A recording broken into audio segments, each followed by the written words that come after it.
صدیوں سے بادشاہ بننے والے اس آیت، اس وظیفے اور اس تسبیح سے ضرور فیض پاتے ہیں۔ صدیوں سے جو بادشاہ بنتے ہیں، جو شہنشاہ بنتے ہیں، وہ اس وظیفے سے ضرور فیض پاتے ہیں کہ بندہ فقیر سے شہنشاہ بن جائے، بس یہی ہے۔ اور آپ کی زندگی میں، یعنی حضرت امام جعفر صادق کی زندگی میں اس کے بہت فوائد، اس کے بہت فضائل، اس کی بہت برکات اور اس کے بہت کمالات۔ پوچھا کہ اس کا فائدہ کیا ہے؟ اور میں بس فقیر سے شہنشاہ بنا دیتا، یہ اس کا فائدہ۔ اس آیت کے اندر تسخیر ہے، اس آیت میں رزق ہے، تسخیر ہے، اس آیت میں رزق ہے، اس آیت میں درازی عمر ہے، اس آیت میں نہ ختم ہونے والا ایسا نظام ہے کہ اس آیت پہ یقین کرنے والا، میرا لفظ ذرا یقین بھی یقین سے سنیے گا، یقین بھی یقین سے سنیں، اس آیت پہ یقین کرنے والا، اس آیت کو پڑھنے والا، اس آیت کو اپنی زندگی کے معمولات میں شامل کرنے والا کبھی منگتا نہیں ہو سکتا انشاءاللہ۔ اس سے اگلی بات یہ ہے کہ اس آیت کو پڑھنے والا، اس کی نسلیں کبھی منگتی نہیں ہو سکتی، نسلیں کبھی منگتی نہیں ہو سکتی۔ آپ کو کچھ زندگی میں مجھے ایسے لوگ ملے ہیں کہ جو رئیس تھے، رئیس اعظم، لیکن ان کی نسلیں منگتی بن گئی، منگتی، بھکاری بن گئی، محتاج بن گئی، مفلس بن۔ اس آیت کے پڑھنے والا منگتا نہیں بنے گا۔ کیوں؟ اس آیت میں، ان دو آیات میں تونگری ہے۔ یہ امام جعفر صادق کا دوسرا قول فرما رہا، جو ان کا فرمان ہے، میں عرض کر رہا ہوں، تونگری ہے۔ اس آیت میں مال ہے، اس آیت میں درازی عمر ہے، اس آیت درازی عمر ہے، اور اس آیت میں غنا ہے، غنا۔ وَأَغْنَنِي بِفَضْلِكَ عَمَّنْ سِوَاكَ، مجھے فضل، مجھے پتا ہے مولا میں غنی ہوں گا تیرے فضل سے۔ وَأَغْنَنِي، محنت سے نہیں، اس فکرے کو خاموشی سے غور سے سنیں۔ وَأَغْنَنِي، میں غنی ہوں گا اگر تو ہوں گا تیرے فضل سے، مجھے کلمہ نصیب ہوگا اگر ہوگا تیرے فضل سے، مجھے قبر میں نکیرین کے سوال و جواب میں آسانی ہوگی اگر تو ہوگے تیرے فضل سے، اور یہاں تک کہ اگر مجھے جنت ملے گی تو تیرے فضل سے ملے گی، جنت بھی اگر ملے گی تو تیرے فضل سے ملے گی، جنت بھی ملے گی تو تیرے فضل سے ملے گی۔ اس آیت میں، یعنی ان دو آیات میں غنا ہے، غنا ہے اس آیت، اور اس میں ضرورتوں کا پورا ہونا ہے، حاجات کا پورا ہونا ہے، اور اس آیت میں کفایت ہے، کفایت، ایک بندے کا کھانا 100 میں پورا ہو جانا یہ کفایت ہے۔ 1 روپے سے میری ضرورتیں پوری ہو جائیں، چاہے تو لاکھ کو میرا روپیہ کر دے تو میرا اللہ چاہے روپے کو لاکھ کر دے، اللہ میرا چاہے کاک کو لاکھ کر دے، اللہ میرا چاہے لاکھ کو کک کر، کک تنکا۔ سورۃ توبہ کی آخری 2 آیات، لقد جاءکم رسول، کسی نے حضرت امام جعفر صادق سے پوچھا کہ حضور یہ فرمائیں کہ سورۃ توبہ کی آخری 2 آیات کے فضائل کیا ہیں، فوائد کیا ہیں، اس کے فوائد اور فضائل کیا ہیں؟ فرمایا بس یہی ہے کہ بندہ فقیر سے شہنشاہ بن جاتا، بس یہی۔ کتنے بڑوں نے، مخدوم نوح صاحب، حالہ سندھ، بہت بڑی ہستی ہیں، مزار ہے، دربار ہے، مخدوم محمد نوح حالہ سندھ میں، ان کی عمر بہت لمبی تھی۔ کسی نے ان سے درازی عمر کا راز پوچھا، فرمانے لگے میری درازی عمر کا راز سورۃ توبہ کی آخری 2 آیات۔ مخدوم نوح دعا کیا ہے؟ وَأَغْنَنِي بِفَضْلِكَ عَمَّنْ سِوَاكَ، اور اس کی طاقت کیا ہے اور اس کی تاثیر کیا ہے؟ مثلاً دعا ہے، آقا کی بارگاہ میں ایک شخص مقروض، پریشان، غربت اور تنگ دستیوں کا مارا ہوا، حالات کا ہارا ہوا، زندگی سے بیزار، معاشرے نے اس کو، زمانے نے اس کو چھوڑ دیا، معاشرے نے، زمانے نے چھوڑ دیا، اور حضور کی بارگاہ میں حاضر ہوا تو حضور نے فرمایا تو پڑھ اللہم اکفنی بحلالک عن حرام، اغننی بفضلک عمن سواک، اللہم اکفنی بحلالک عن حرامک، اللہ میری کفایت فرما، کفایت فرما۔ کفایت سے مراد یہ ہے، کبھی وہ ایک بابا جی کہتے تھے کہ نہیں لوڑ دی تھوڑ نہ ہوئے، مجھے جس چیز کی ضرورت ہو وہ ہر وقت مجھے ملتی رہے، اللہ ایسی کفایت فرما، یا کسی کا محتاج نہ رہوں، ایسی کفایت فرما، میں عاجز نہ بنوں، ایسی کفایت فرما، ایک ایک چیز کو ترستا نہ رہوں، اللہم اکفنی بحلالک عن حرامک، پر کفایت کرنے میں میرے ساتھ حلال کے معاملے کرنا، تیری تقسیم ہے، تیری ترتیب ہے، اللہ مجھے حلال بھی چاہیے، ایسا چاہیے جس میں وسعت ہو، اور ایسا چاہیے جس میں برکت ہو، اور ایسا چاہیے جو میری ساری ضرورتوں کی کفایت کرتے، ساری ضرورتوں کی کفایت کرتے۔ میرے پاس وہ حال نہیں چاہیے کہ آج ایک چیز ہے دوسری نہیں ہے، دوسری ہے تیسری نہیں ہے۔ ایک صاحب کے پاس ایجنسی تھی، کہنے لگے ایک دفعہ میاں بیوی ہم روٹی کھا رہے تھے، ایک ٹھنڈا سانس نکلا بیوی کا، میں نے کہا کیا ہوا؟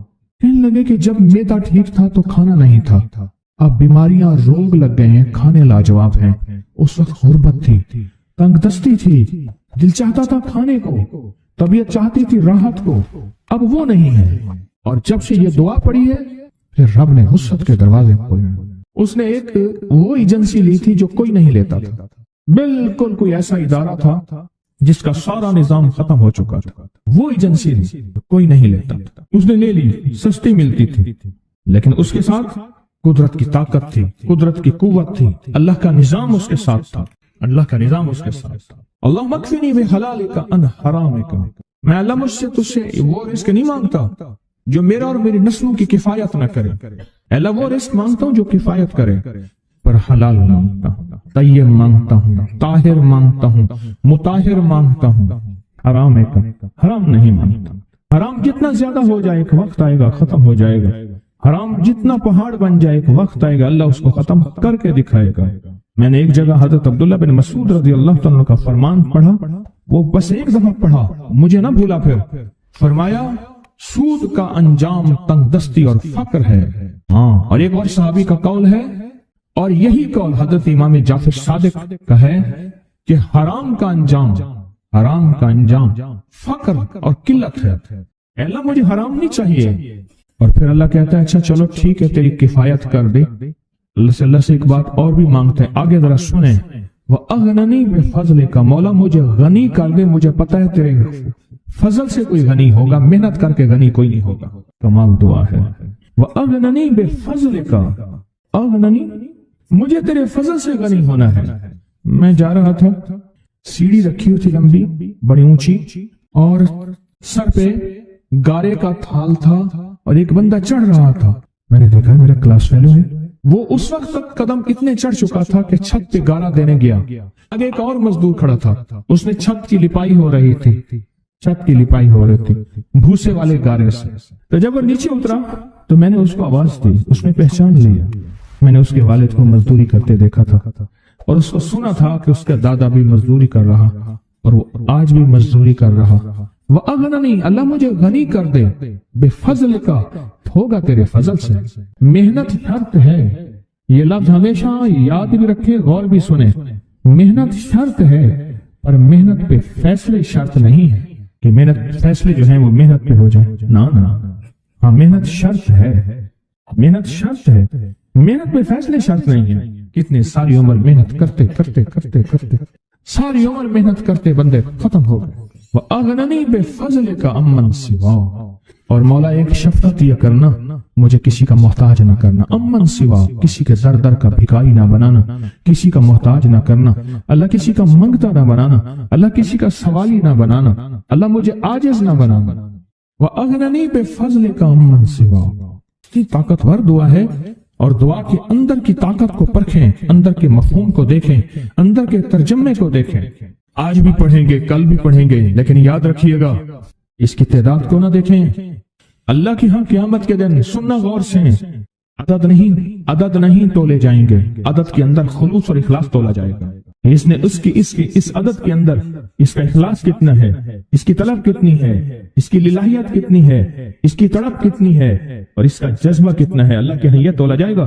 اور پھر اگلی بات، وہ عمل جس مجاہدے سے کیا جائے گا، جس قربانی سے کیا جائے گا، جیسے آپ چوکنا ہو کے جاگ کے توجہ سے میری بات سن رہے ہیں، اس مجاہدے سے ایک نور ملتا ہے، وہ نور تولا جائے گا، اس مجاہدے سے نور ملتا ہے، اس مجاہدے سے گھروں کو چھوڑا، آپ آخری عشرے کے اعتکاف میں آپ پھر اس وقت جائیں گے جب اعتکاف ختم ہو جائے گا۔ یہ جو قربانی ہے اللہ کے لیے کی ہے، اس مجاہدے پہ جو مجاہدہ آیا، اس قربانی پہ جو قربانی آئی، کبھی جاگنے کی، کبھی ٹیک ہٹانے کی، کبھی توجہ کرنے کی، کبھی اپنی چاہتوں کو توڑنے کی، اس پہ نور ملتا ہے۔ یہ نور قیامت کے دن ترازو میں تولا جائے۔ وَأَغْنَنِي بِفَضْلِكَ عَمَّنْ سِوَاكَ، مولا مجھے غنی کر دے، اور مجھے پتہ ہے غنی تیرے فضل کے بغیر کوئی نہیں۔